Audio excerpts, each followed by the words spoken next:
आप देख रहे हैं कथा व्यथा यूट्यूब चैनल की स्पेशल प्रस्तुति, न जिसका आदि न अंत, वो है अनंत। धार्मिक चर्चाओं का अनोखा संगम। जय श्री श्याम। नमस्कार, आप सुन रहे हैं कथा व्यथा यूट्यूब चैनल की अद्भुत प्रस्तुति अनंत, जिसमें आज आप सुनेंगे केदारनाथ ज्योतिर्लिंग की कथा। भगवान शिव के 5वें ज्योतिर्लिंग केदारनाथ की कथा। कैसे केदारनाथ बने,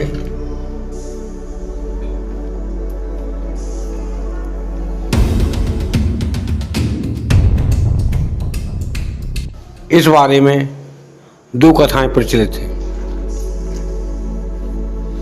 सर्वप्रथम केदारनाथ क्यों कहलाए, इसकी कथा मैं आपको सुनाता हूं। इसके बाद फिर दूसरी कथा सुनाऊंगा। एक समय की बात है कि भगवान शिव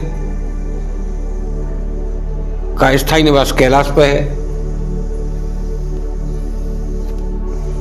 जिस प्रकार से हम और आप स्थायी और अस्थायी निवास बना लेते हैं कि घर कहीं और होता है, रहते कहीं और हैं, इसी प्रकार से भोलेनाथ ने बद्रिक आश्रम में जाकर अपना घर बनाया। घूमते जा रहे थे माँ पार्वती के साथ में। माँ ने कहा ये जगह अच्छी है, तो भगवान ने वहीं अपना निवास कर लिया। वहाँ की मनोहर सुंदरता मन को मोह लेती है। आज भी जो व्यक्ति वहाँ गए होंगे, यदि वहाँ पर श्रावण मास के महीने में जाया जाए तो जब धरती अपना श्रृंगार करती है तो वहाँ की छटा निखारती ही बनती है। एक तरफ बर्फ पड़ती है धीरे धीरे, एक तरफ प्रकृति की सुंदरता होती है।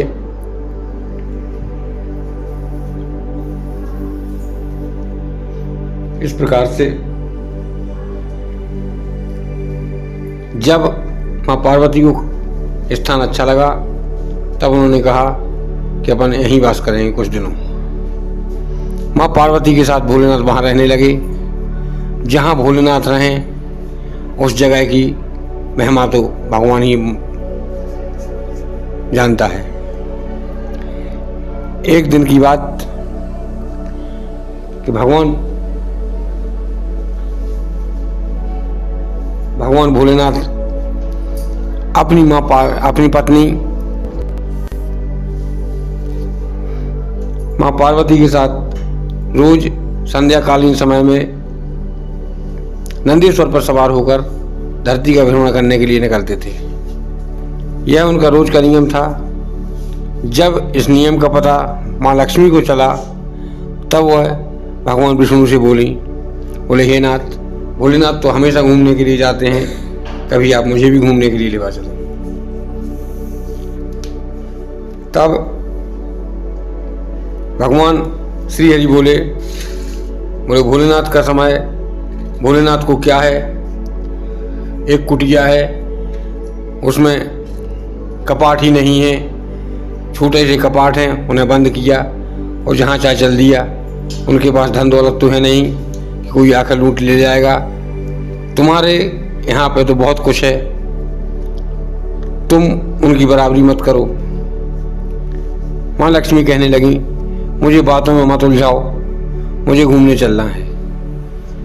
तब श्री हरि कहते हैं कि अगर ऐसी ही बात है तैयार हो जाओ और यहाँ पर द्वार पर ताला डाल दो, समस्त दरवाजे बंद कर दो और फिर चलो। इस पर माँ लक्ष्मी 4 बजे से जाती हैं और पूरे 24 द्वार होते हैं वहाँ पे बैकुंठ के। 24 द्वार बंद करती हैं, खिड़कियाँ बंद करती हैं। समस्त बंद करने के बाद मेन गेट पर आती हैं। उस समय भगवान विष्णु कहते हैं अब जाने से क्या फ़ायदा, अब तो 8 बज चुके हैं। लक्ष्मी जी देखती हैं कि हाँ वास्तव में अब तो रात हो चुकी है।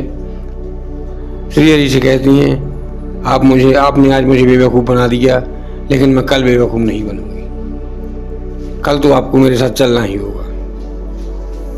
श्री हरि कहते हैं ठीक है, समय से यदि पहुंच जाओगे, समय पे तुम तैयार हो जाओगे तो हमें लेवाने आने में कोई परेशानी नहीं है। इस प्रकार से माँ लक्ष्मी को पता था कि 4 घंटे का समय लगता है, तो उस दिन दूसरे दिन के 12 बजे से अपना कार्य शुरू कर देती हैं। और जैसे ही 4 बजे का समय होता है, वहाँ भगवान के सामने आती हैं और भगवान से कहती हैं हाँ अब चलो। इस पर श्री हरि भगवान विष्णु चलते हैं। चलते चलते धरती लोक का भ्रमण करते हुए वह केदारनाथ पहुँचते हैं।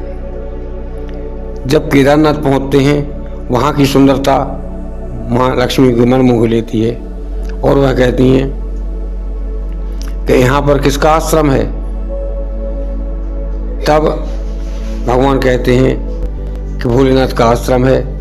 तो लक्ष्मी के साथ भोलेनाथ के आश्रम में भगवान जाते हैं।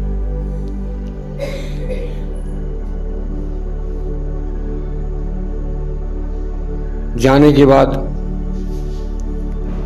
जब भगवान पहुंच जाते हैं, वहाँ रात व्यतीत करते हैं।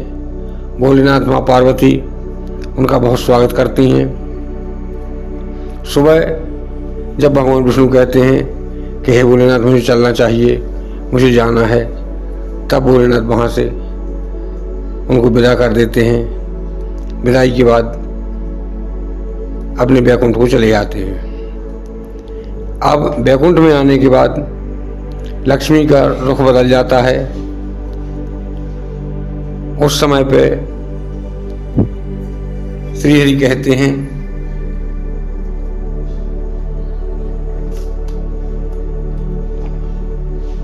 क्या बात है, तुम्हारा रुख क्यों बदला हुआ है, मुझे बताएं। तब वह कहती हैं कि हे त्रिलोकीनाथ, आपसे कोई बात छुपी नहीं है, आप मेरे मन की व्यथा जानते हैं और आप उसका निवारण करें। तब श्री हरि कहते हैं कि किसी की चीज़ पर अधिकार जमाना अच्छी बात नहीं होती है। माँ लक्ष्मी कहती हैं कि कैसे भी हो, कुछ भी हो, मुझे तो वह जगह चाहिए। तब श्री हरि कहते हैं कि कोई बात नहीं हुई कि जिसने तुम्हें रात रुकाया, सेवा स्वागत किया, सत्कार किया, तुम उसी का निवास छीन लो। और अगर पार्वती आके यहाँ पर और आपसे आपका बैकुंठ मांगे तो तब की तब देखी जाएगी, मुझे तो अभी चाहिए। इतना सुनने के बाद माँ लक्ष्मी भगवान से नाराज हो जाती हैं और भगवान से कहती हैं कि मैं आपसे बात नहीं करूँगी जब तक आप मुझे वह आश्रम नहीं दिलाएंगे। तो उस समय पे भगवान कहते हैं विचार कर कि ठीक है, अगर तुम्हारी यही इच्छा है तो देखा जाएगा। भगवान वहाँ से अंतर्ध्यान हो जाते हैं और यहाँ पर सुबह का समय होता है। सुबह के समय भगवान वहाँ से अंतर्ध्यान होते हैं और सुबह आकर यहाँ पर बद्रीनाथ के पास अलकनंदा नदी के किनारे छोटे से बालक बनकर जमीन पर लेट जाते हैं। जब छोटे से बालक बनकर जमीन पर लेट जाते हैं, रुदन क्रिया करने लगते हैं, रोने लगते हैं। उस समय पे बहुत जोर जोर से रोते हैं। तब माँ पार्वती कहती हैं कि कौन स्त्री है जो अपना बालक छोड़ गई है, इसके रोने की आवाज़ तो मुझे बेचैन कर रही है। इस पर श्री हरि कहते हैं, इस पर भगवान भोलेनाथ कहते हैं कि हे पार्वती, देखो किसी के पुत्र को अपनाना नहीं चाहिए, ना ही उस पर अपना अधिकार जमाना चाहिए। वो रो रहा है, उसकी माँ आएगी ले जाएगी, तुम्हें क्या पड़ी है। यदि तुम उसे लाओगी, पुत्र बनाओगी, तो तुम्हें अधिकार भी देना पड़ेगा। जिस प्रकार से आज दत्तक पुत्र लिया जाता, गोद लिया जाता है, दत्तक पुत्र को गोद लेने के बाद उसको यदि एक पुत्र और भी हो जाता है तब उसे उस पुत्र के बराबर ही अधिकार दिया जाता है। तो पार्वती से कहते हैं भोलेनाथ कि जो है उसे वहीं रहने दो, तुम अपना काम करो। पार्वती व्यंग हो जाती हैं और कहती हैं नहीं, मैं इस पुत्र को इस प्रकार से नहीं छोड़ सकती। पार्वती जाती हैं और उस पुत्र को लेकर भोलेनाथ के पास आती हैं और कहती हैं देखिए कितना मनोहर पुत्र है, कितना अच्छा पुत्र है, इसकी माँ जब आएगी तो मैं इसे दे दूंगी, नहीं आएगी तो मैं, मेरे 2 पुत्र हैं, 1 पुत्र और सही 3 पुत्र हो जाएंगे, मैं इसका लालन पालन करूँगा। फिर भी भगवान भोलेनाथ कहते हैं कि पार्वती तुम गलत कर रही हो, किसी का पुत्र नहीं अपनाना चाहिए और तुम जाओ इसे जहाँ से लाई थी वहीं छोड़ो। पार्वती ऐसा करने से मना कर देती हैं और भोलेनाथ कहते हैं ठीक है, जो होगा देखा जाएगा। धीरे धीरे समय व्यतीत होता है, संध्याकालीन समय होता है, शाम के 4 बजते हैं। 4 बजने का समय जैसे ही होता है तब भोलेनाथ कहते हैं कि हे पार्वती, अब हमारा धरती पर भ्रमण करने का समय हो चुका है, अब चलो। पार्वती कहती हैं कि इस पुत्र का क्या किया जाए। तब भोलेनाथ कहते हैं कि लोग अभी तक इन लोगों को केवल यही पता है कि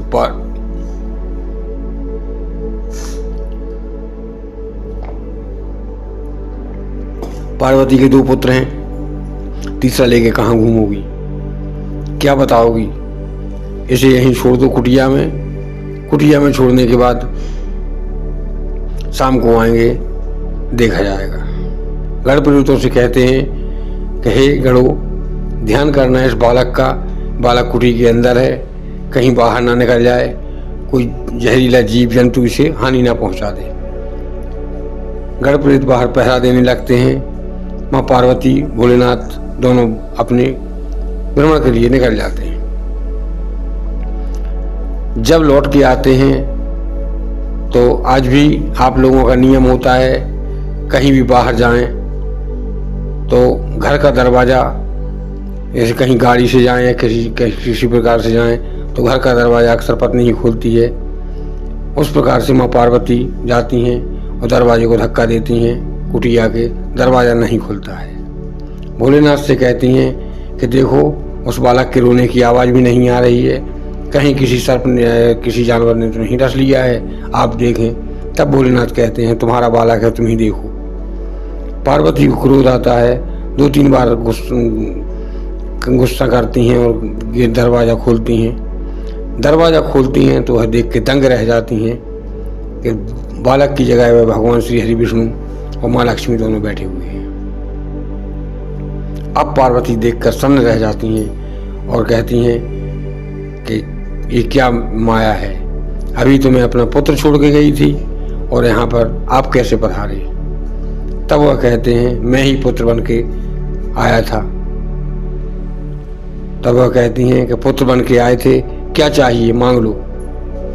तब वह कहते हैं कि मुझे और मेरी पत्नी की हार्दिक इच्छा है कि मुझे यह जगह चाहिए रहने के लिए। पार्वती दुखी हो जाती हैं और कहती हैं कि ठीक है, जैसी तुम्हारी इच्छा, यदि तुम चाहते हो इस जगह पर रहना, हमने तुम्हें अपना पुत्र माना है, पुत्र स्वीकार किया है, तो तुम्हें ये जगह तो देनी ही पड़ेगी, गलती हमारी है। इस प्रकार से कहकर पार्वती उस स्थान को छोड़कर कुछ आगे जाकर दूसरे पर्वत पर अपना स्थान बनाती हैं। जहाँ भगवान विष्णु वास करते हैं वो बद्रीनाथ कहलाता है। जहाँ से पार्वती गए थे, दूसरा स्थान बनाया था, वह केदार पर्वत पर गए थे, इसीलिए उसे केदारनाथ कहा जाता है। वहीं शिव ने अपना ज्योतिर्लिंग बनाया और उसे केदारनाथ ज्योतिर्लिंग कहा जाता है। ये तो हुई भगवान भोलेनाथ की एक कथा कि आए कैसे। अब भगवान भोलेनाथ बद्रीनाथ कहाँ गए?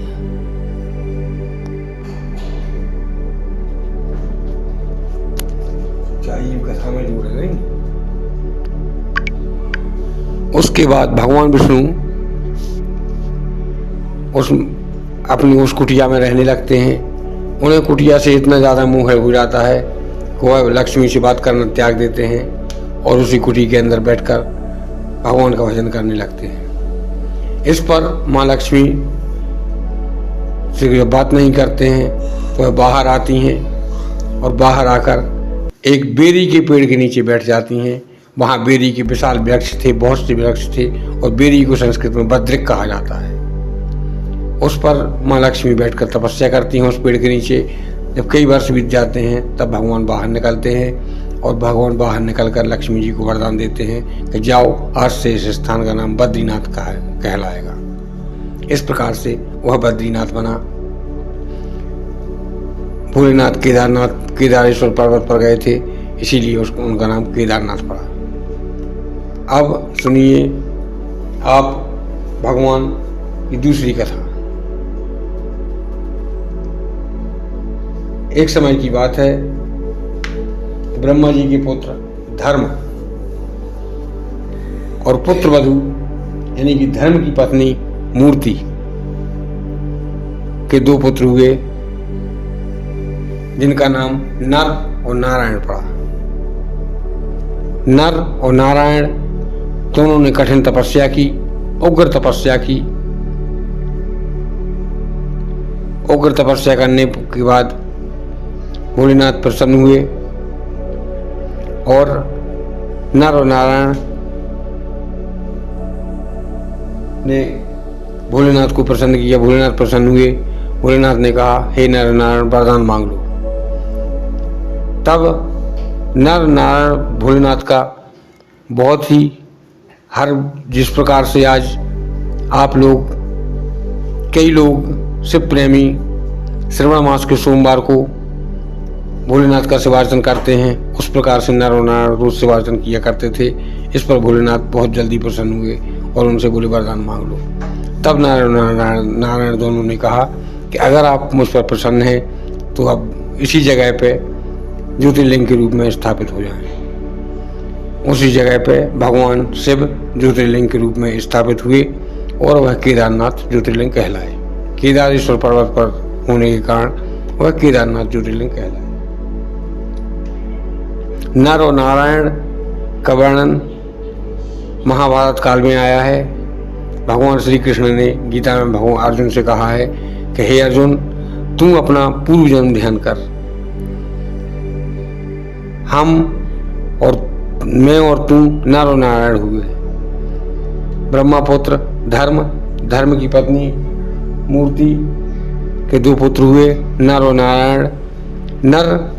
नारायण की तपस्या उग्र हुई, नर की तपस्या थोड़ी कम रही।